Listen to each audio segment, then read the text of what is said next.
Hello class, कैसे हैं आप सभी लोग। आशा करती हूँ कि आप सभी लोग स्वस्थ होंगे और खैरियत से होंगे। तो जैसा कि आप सभी लोग जानते हैं कि हम डेली किसी न किसी वक्त आकर के आप सभी के समक्ष खड़े होते हैं और आपको 10th क्लास के प्रीवियस ईयर क्वेश्चन कराने की पूरी कोशिश कर रहे हैं। तो आइए आज हम फिर से उसी सेशन को आगे ले चलते हैं जहाँ से हमने अपना कारवा शुरू किया था, उसको लगातार आगे ले जाने की पूरी कोशिश की जा रही है। तो चलिए शुरू करते हैं आज नए क्वेश्चंस के साथ। तो क्वेश्चंस क्या हैं देखते हैं। तो बच्चों कौन सा क्वेश्चन पेपर चल रहा है? हमारा जो क्वेश्चन पेपर है वो क्वेश्चन पेपर 5 चल रहा है। तो 5th क्वेश्चन पेपर में देखते हैं आज बच्चों क्या है। आज है नवरात्रि का लास्ट है। तो आई होप सब लोगों ने व्रत रखे होंगे और आज फिनिश हो गए होंगे। चलिए तो क्वेश्चन दे रखा है परमेय संख्या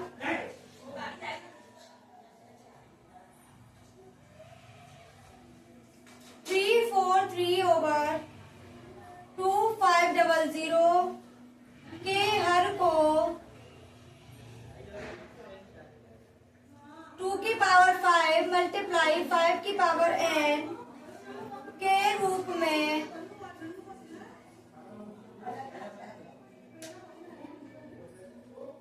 लिखिए।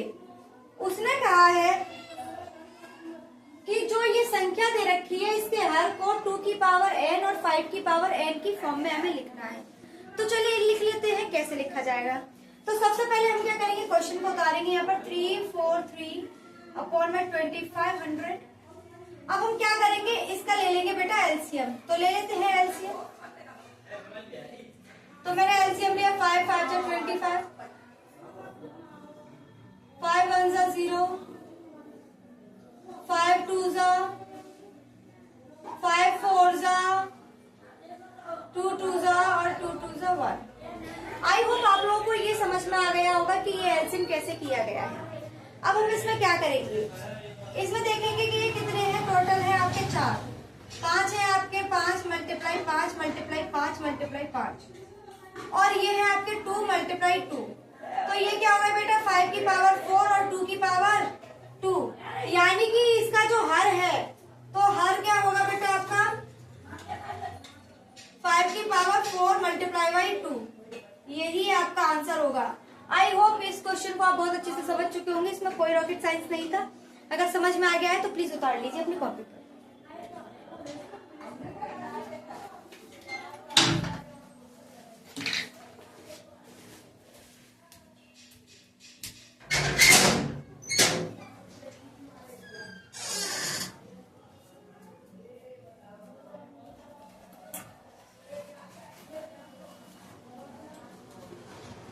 तो चलिए बच्चों, आप लोगों ने उतार लिया होगा ये क्वेश्चन। हम नेक्स्ट क्वेश्चन की तरफ चलते हैं।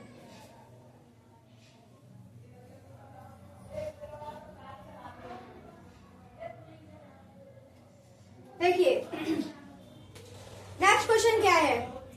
क्वेश्चन दे रखा है 4x² minus 4a² x plus a की पावर 4 माइनस b की पावर 4 बराबर 0 को गुणनखंड विधि द्वारा हल कीजिए।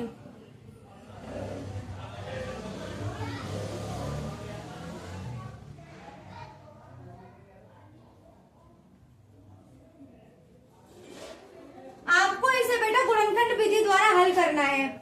मैं आपको इस तरीके के क्वेश्चन कई करा चुकी हूँ, गुणनखंड विधि से बहुत सारे क्वेश्चंस को सॉल्व करा चुके हैं। तो चलिए इस क्वेश्चन को फिर से करते हैं एक बार और। देखिए हम सबसे पहले क्या करते हैं कि यहाँ जो होता है और यहाँ जो होता है उसका क्या कर लेते हैं बेटा मल्टीप्लाई। तो कर लीजिए 4a की पावर 4 माइनस b की पावर 4। ये आपका क्या है बेटा, ये आपका आ गया आपका ac। अब हम क्या करते हैं कि ac जो भी आता है हमारा, जो भी ac आता है उसको हम किसी 2 डिजिट से या किसी 2 संख्या से ऐसे मल्टीप्लाई करते हैं कि उनको जोड़ने या घटाने पर हमारा बीच वाला नंबर आ जाए। तो चलिए क्या करते हैं देखते हैं। मैंने क्या किया, 4 को मैंने 2 मल्टीप्लाई बाई 2 में लिख लिया और मैंने a की पावर 4, मैंने आपको a² माइनस b² का एक फॉर्मूला कराया है, a माइनस b और a प्लस b। मैंने मान लिया कि ये a² की पावर स्क्वायर माइनस b² की पावर b²।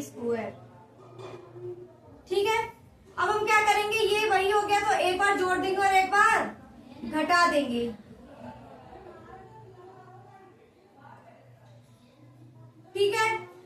रखिए, इस वाले 2 को इसके पास पहुंचा देती हूँ।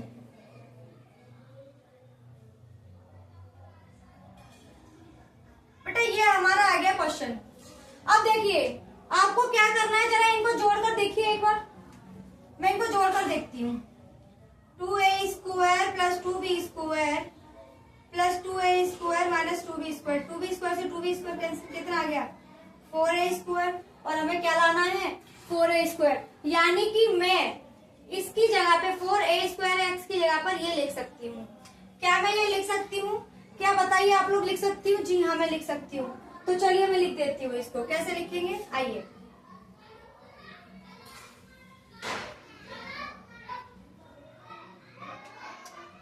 Four A square minus A square plus B square 2a square minus के हैं बी स्क्वायर का x प्लस a की पावर है 4 माइनस b की पावर 4 बराबर 0।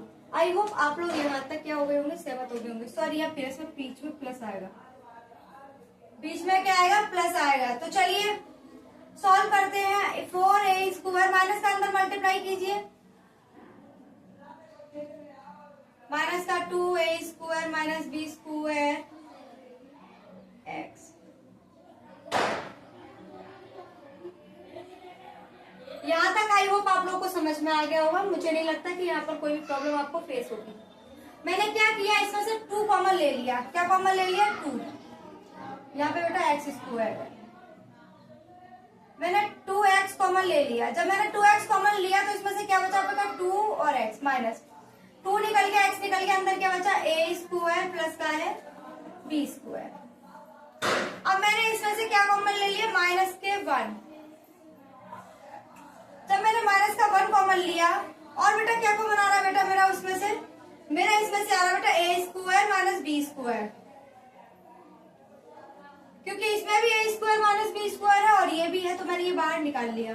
तो यहाँ पर बचा मेरा ओनली x 2x, यहाँ पे बचेगा माइनस, इसमें से a square minus b square निकल गया, तो बेटा क्या बचा a square plus b square बराबर 0। आई होप यहाँ तक आप लोगों को समझ में आ गया होगा, और ऐसा कुछ भी नहीं है इस क्वेश्चन में जो आपको समझ में ना आया। देखिए बेटा मैं आपको हमेशा बोलती हूँ दोनों ब्रैकेट सेम होने चाहिए। मेरे दोनों ब्रैकेट सेम आ रहे हैं तो मैंने इनको बाहर निकाल लिया। 2x minus a square plus b square minus एक ब्रैकेट में क्या बचेगा बेटा 2x माइनस के है a स्क्वायर माइनस के है b स्क्वायर बराबर 0। हमारे पास ये आ गया। अब हम क्या करेंगे, पहले इसको 0 के बराबर रखेंगे और फिर इसको 0 के बराबर रखेंगे। तो मैंने इसे रख दिया 2x माइनस के a square plus b square बराबर 0। जब ये उस तरफ जाएगा तो बेटा किसके हो जाएगा प्लस का, तो a square plus b square ऊपर से हटा दो।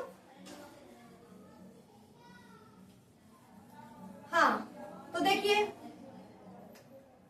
2 का डिवाइड लगा दीजिए, a square plus b square upon में 2।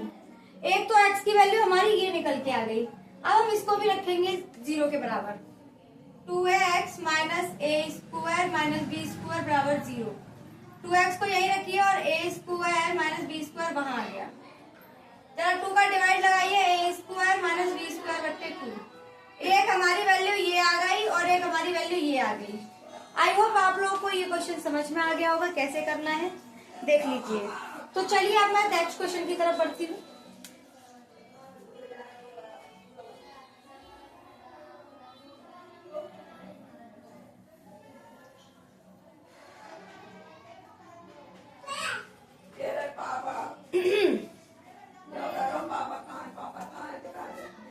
देखिए क्वेश्चन क्या दे रखा है, रेखा 3x प्लस वाई माइनस के 9 बराबर 0 बिंदुओं 1,3 तथा 2,7 को जोड़ने वाले रेखाखंड को किस अनुपात में विभाजित करता है। चलिए बच्चों, इस क्वेश्चन को सॉल्व करते हैं कि इसका आंसर क्या आएगा।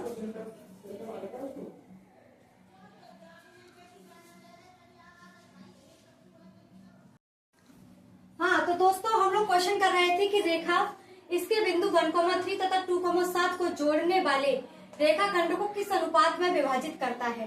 तो चलिए दोस्तों, हम लोग को इसको कैसे करना है। सबसे पहले उसने बोला है कि एक रेखाखंड दे रखा है, मैंने एक रेखाखंड ले लिया और इस रेखाखंड को मैंने ए और बी का नाम दे दिया। अच्छा, ए की वैल्यू हमें गिवन है 1,3 और बी की वैल्यू हमें गिवन है 2,7।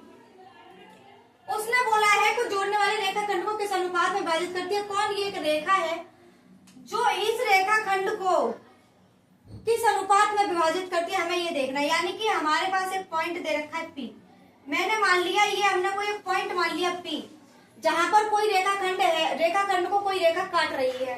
रेखा क्या दे रखी है बेटा आपको, 3x + k y - 9 = 0। आपको ये रेखा दे रखी है जो आपको P पॉइंट पर काट रही है और ये अनुपात में पूछ रहा है कि ये इसको किस अनुपात में डिवाइड कर रही है। तो हमें ये बताना है कि इन दोनों का रेशियो क्या है, M1 और M2 का। मान लो मैंने इसे K मान लिया और इसे मैंने 1 मान लिया। चलिए, तो सबसे पहले हम इसको पुट करते हैं A और B के किसमें, अनुपात वाले रेशियो में। मैंने आप लोगों को निर्देशांक ज्यामिति से रिलेटेड सारे फॉर्मूले कई बार करा दिए हैं और मुझे नहीं लगता कि अब मुझे किसी भी क्वेश्चन को बताने किसी फॉर्मूले को बताने की जरूरत है। तो चलिए सॉल्व करते हैं। तो इसमें लगाएंगे हम अनुपात वाला फॉर्मूला। तो x, y बराबर होता है m1x2 + m2x1 अपॉन में m1 + m2, m1y2 + m2y1 बट्टे m1 + m2। तो चलिए लगा देते हैं। इसमें कैसे लगाना है, x, y तो यहाँ वैसे के वैसे उतारते हैं।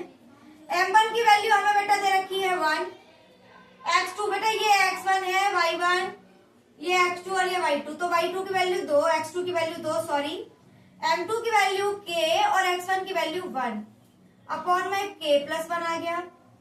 अच्छा देखिए, m1 की वैल्यू कितनी है बेटा 1 सॉरी k, y2 की वैल्यू 7 प्लस m2 की वैल्यू यहाँ थोड़ा हो जाएगा, यहाँ देख लेते हैं। m1 की वैल्यू बेटा दे रखी है k, y2 की वैल्यू दे रखी है हमें 7, m2 की वैल्यू दे रखी है 1 और y1 की वैल्यू 3 अपॉन में k + 1। मैंने कुछ नहीं किया है, जो हमें दे रखा है उस फॉर्मूले में लगा करके सारी वैल्यूज को पुट कर दिया है। तो आगे देखिए क्या करना है। अब हम इसे सॉल्व कर लेते हैं। यहाँ तक x, y बराबर ये आएगा आपका 2 + k अपॉन में है k + 1, 7k + 3 अपॉन में है k + 1। देखिए बच्चों, ये वाली जो संख्या है ये x की बराबर और ये वाली क्या है y की, यानी कि हमारे पास x और y की वैल्यूज निकल आई हैं। अब जो हमारे पास x और y की वैल्यू निकली है, अब उन्हीं की सहायता से हम इसका रेशियो निकालेंगे। तो हम रेशियो कैसे निकालेंगे बेटा, हमें एक रेखा दे रखी है, ये हम क्या करेंगे, जो हमने x और y की वैल्यूज निकाली हैं उन वैल्यूज को हम इसमें पुट कर देंगे, तो हमारे पास आंसर निकल आएगा m1:m2 का। तो चलिए सॉल्व करते हैं।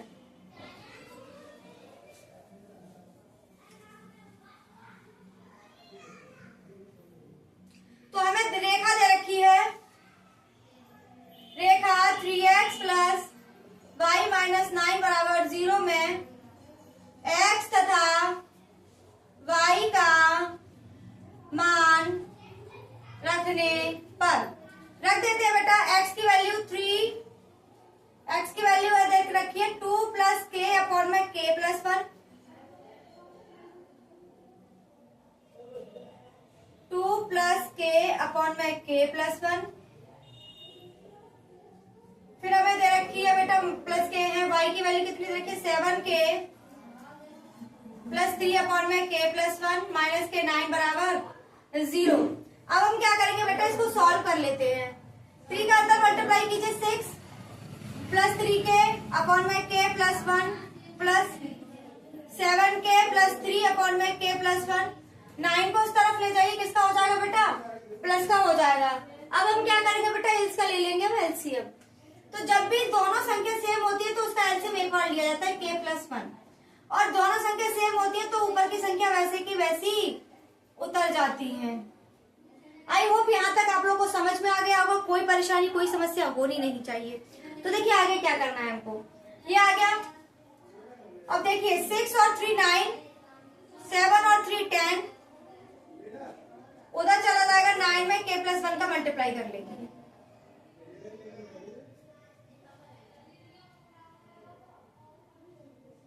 चलिए मल्टीप्लाई कर लेते हैं। 9 प्लस के 10 के बराबर 9 के प्लस के है 9। अब क्या होगा बेटा, कुछ गलत सा आ रहा है, मुझे ऐसा लग रहा है। 1 मिनट दे रहे, रुकिए। m1 की वैल्यू क्या है, m1 x2 2, अच्छा 2 क्या आना चाहिए यहाँ पे,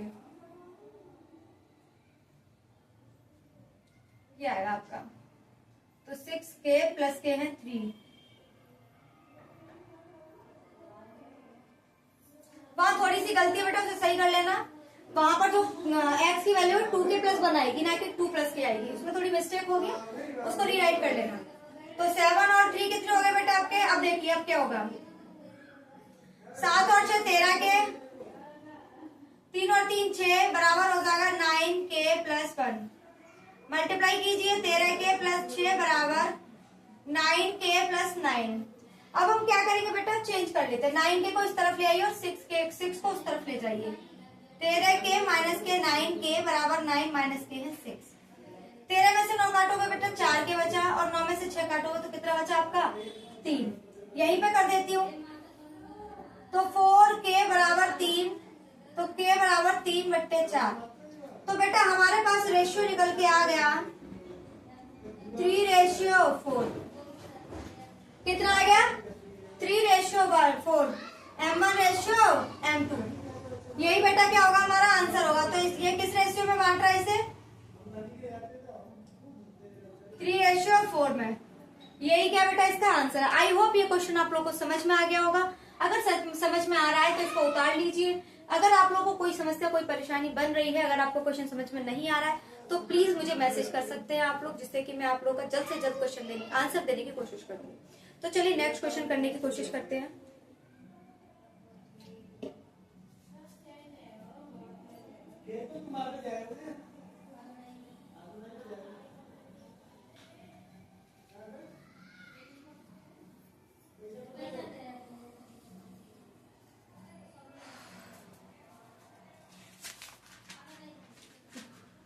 बच्चों ये क्वेश्चन पेपर भी लगभग कल खत्म हो जाएगा पूरा, और हम 6वें क्वेश्चन पेपर की तरफ बढ़ जाएंगे।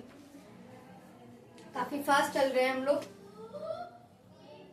अगर किसी को और कुछ पढ़ना है तो बताएं मुझे। देखिए क्वेश्चन दे रखा है, एक डायग्राम दे रखा है मैंने।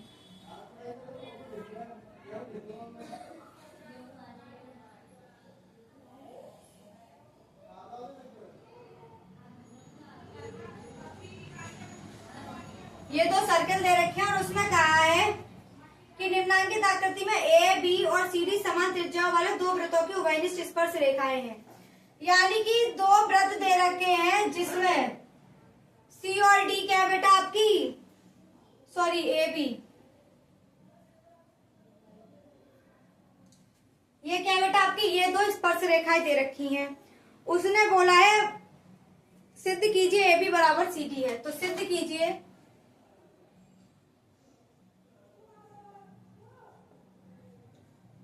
ए बी बराबर है सी डी के, हमें ये ही प्रूफ करना है। तो कर देते हैं, इसमें कौन सी बड़ी बात है। आइए कैसे करते हैं। देखिए उसने बोला है कि समान त्रिज्या वाला, यानी कि यहां से यहां की दूरी सेम है और यहां से यहां तक की दूरी क्या है, सेम है। और ये दोनों रेखाएं क्या है, समांतर हैं, यानी कि ए बी समांतर है सी डी के, ए बी समांतर है सी डी के। तो क्या ये एक चतुर्भुज बन गया बच्चों। अब हमें ये पता हो जाए कि ये कौन सा चतुर्भुज है तो हमें पता चल जाएगा कि ए बी बराबर है सी डी के या नहीं है। तो चलिए ये अगर यहाँ पे रेडियस है तो यहाँ पर ये लंब डाल रही है इसके, तो ये 90 डिग्री का हो गया। ये भी रेडियस है और ये स्पर्श रेखा है तो इस पर भी लंब डाल रही है। ये भी रेडियस है तो ये भी 90 का एंगल बनाएगी और ये भी, सारे 90 के एंगल बना रहे हैं बेटा। मान लो मैंने इसका जो सेंटर है मैंने O1 मान लिया, इसे O2 मान लिया, तो मैं यहाँ पर बोल सकती हूँ BaO1 बराबर है 90 डिग्री के। ऐसे ही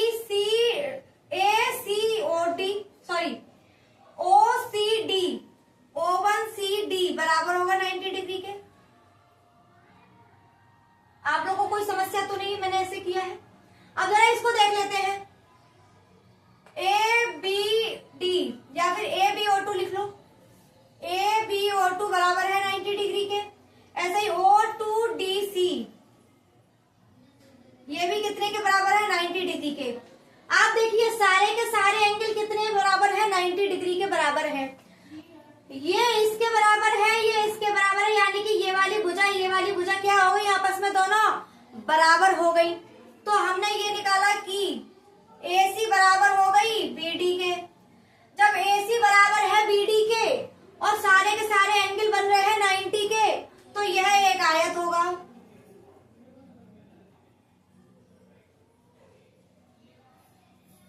यह क्या होगा बेटा? यह एक आयत होगा। और आप लोग बहुत बेहतरीन से जानते हैं कि आयत की कुछ कंडीशंस होती हैं। आयत की जो आमने सामने वाली भुजाएं होती हैं वो क्या होती हैं? वो बराबर होती हैं। जब AC बराबर है BD के तो AB बराबर हो जाएगा CD के, और हमें यही तो प्रूफ करना था। तो AB किसके बराबर हो जाएगा? CD के। प्रूफ होता है, अतः सिद्ध होता है।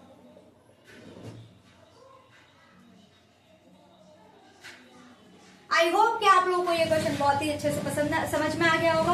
अगर आपको ये क्वेश्चन समझ में आ चुका है तो आगे की सीरीज को हम कल देखेंगे, और आज हम यहीं पर विराम लेते हैं। आज नवरात्रि का लास्ट डे था। आई होप आप लोग के नवरात्रि बहुत ही अच्छे निकले होंगे और माँ दुर्गे आप पर अपना पूरा आशीर्वाद बरसा चुकी होंगी। तो चलिए आप लोगों से विदा लेते हैं, क्लास को यहीं पर समाप्त करते हैं और आपसे हम मुलाकात करेंगे कल। जय श्री कृष्णा।